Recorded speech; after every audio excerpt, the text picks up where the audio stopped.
Terhormat Bapak-Bapak, Ibu-Ibu, salam Pancasila. Pada hari Kamis tanggal 19 September tahun 2024, saya akan mengomentari Presiden Joko Widodo diliputi rasa ketakutan selama 18 tahun atas perbuatannya. Selama penyelenggaraan pemilihan umum tahun 2024 terkait penyelenggaraan pemilihan calon presiden Prabowo Subianto bersama calon wakil presiden Gibran Rakabuming yang diikuti 3 calon presiden, yaitu calon presiden Anies Baswedan bersama calon wakil presiden Muhaimin Iskandar dan calon presiden Ganjar Pranowo bersama Mahfud MD sebagai calon wakil presiden. Untuk memenangkan calon presiden Prabowo Subianto bersama calon wakil presiden Gibran Rakabuming telah melakukan 3 perbuatan yang melanggar hukum, yaitu 1. Bertempat di lapangan terbang Halim Perdana Kusuma. Presiden Joko Widodo menyatakan presiden bisa kampanye dan berpihak yang tidak boleh menggunakan fasilitas negara. Pernyataan Presiden Joko Widodo bertentangan dengan Undang-Undang Nomor 7 Tahun 1917 tentang pemilihan umum karena Presiden tidak boleh ikut pemilu, harus netral kepada ketiga calon presiden dan calon wakil presiden dan tidak boleh berpihak kepada salah satu calon presiden tersebut termasuk semua pejabat negara, harus netral dan tidak boleh berpihak kepada salah satu calon presiden dan calon wakil presiden, kecuali Presiden Joko Widodo, salah satu calon presiden sebagai incumbent, boleh melakukan kampanye untuk memenangkan dirinya sebagai calon presiden karena Presiden Joko Widodo sudah tidak bisa mengikuti calon presiden yang ketiga kali, sebab yang diperbolehkan menurut undang-undang hanya 2 periode saja,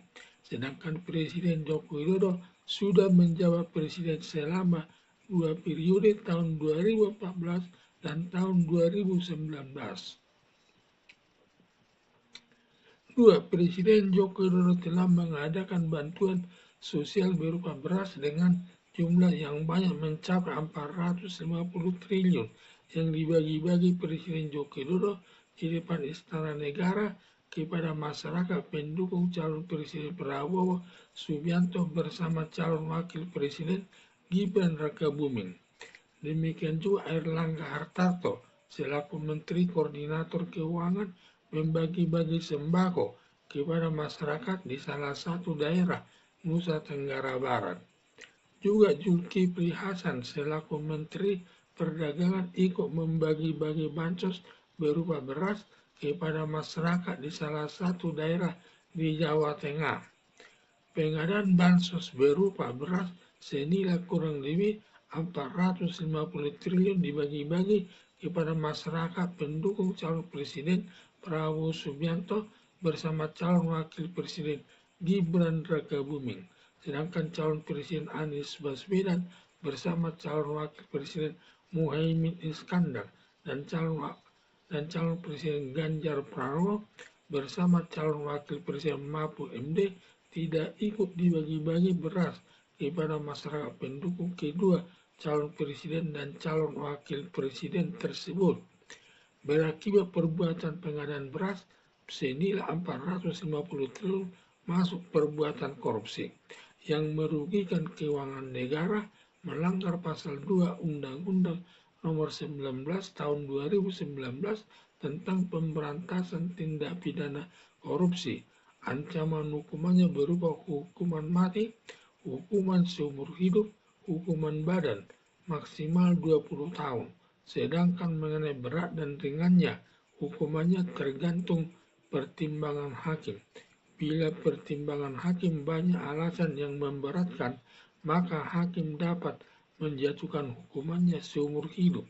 Tetapi bila pertimbangan hakim banyak alasan yang meringankan, hakim dapat menjatuhkan hukuman selama 15 tahun sesuai perbuatannya.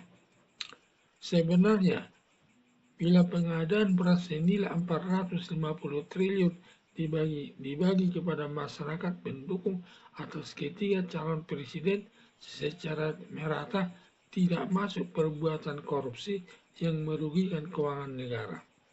3. Putusan Mahkamah Konstitusi nomor 90 tahun 2023 menjadikan Gibran Rakabuming memenuhi syarat calon wakil presiden. Padahal syarat calon wakil presiden minimal berumur 40 tahun, padahal Gibran Rakabuming baru berumur 35 tahun. Misalnya merupakan perbuatan melanggar hukum terkait masalah umur. Terjadinya hal tersebut tidak terlepas dari pengaruh dari Presiden Joko Widodo selaku penguasa tertinggi dalam negara.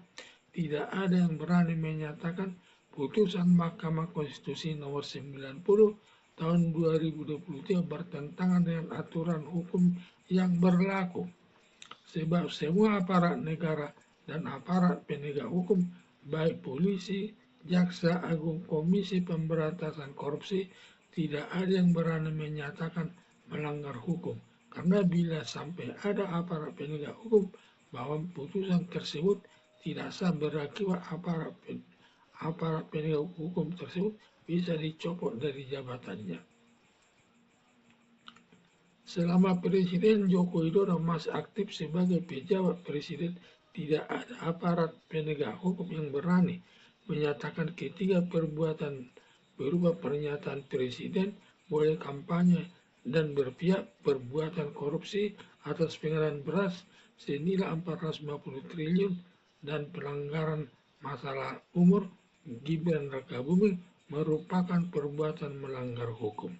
Kecuali bila Presiden Joko Widodo sudah serah terima jabatan Presiden kepada Presiden Prabowo Subianto pada tanggal 20 Oktober 2024 nanti, barulah semua anggota masyarakat memikirkan melaporkan ketiga masalah tersebut ke salah satu aparat penegak hukum, baik kepada jajaran kepolisian atau jaksa agung atau kepada Komisi Pemberantasan Korupsi, karena sejak serah terima jabatan presiden tersebut, di mana mantan Presiden Joko Widodo tidak berwenang lagi mengatur-atur pejabat negara maupun aparat penegak hukum sesuai keinginannya.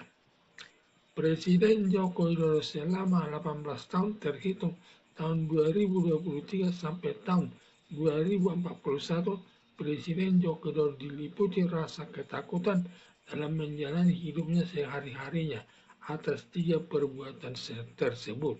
Karena setiap saat selama 18 tahun dapat melaporkan Presiden Joko Widodo kepada aparat penegak hukum. Karena semua perbuatan pidana ada batas waktu penuntutan atas semua perbuatan kejahatan yang berbeda batas waktu penuntutannya yang diatur dalam pasal 78 ayat 1 sampai ayat 4 Kitab Undang-Undang Hukum Pidana atau KUHP, yaitu ayat 1.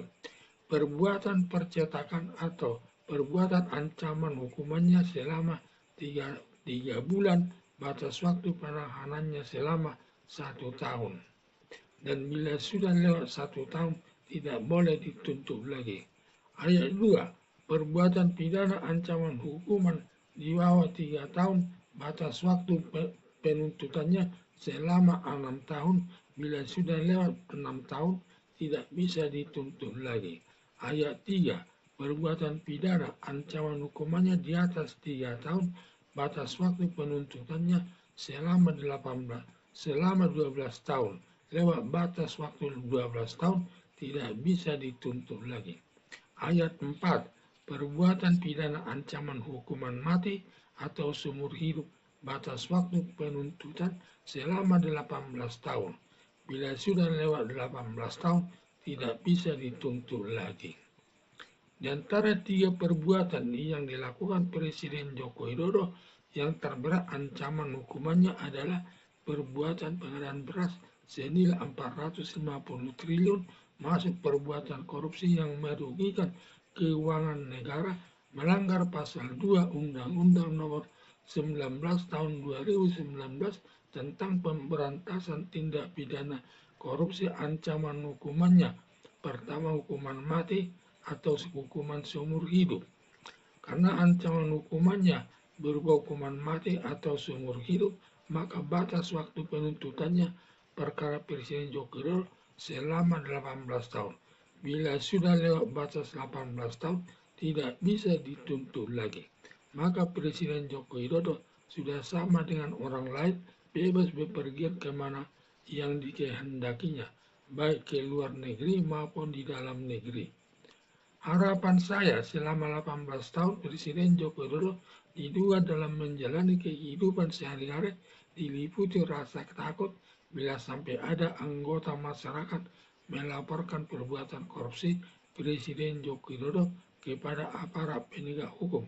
Untuk itu, Presiden Joko Widodo banyak berdoa agar tidak ada anggota masyarakat yang melaporkan perbuatan korupsi yang dilakukannya kepada aparat penegak hukum.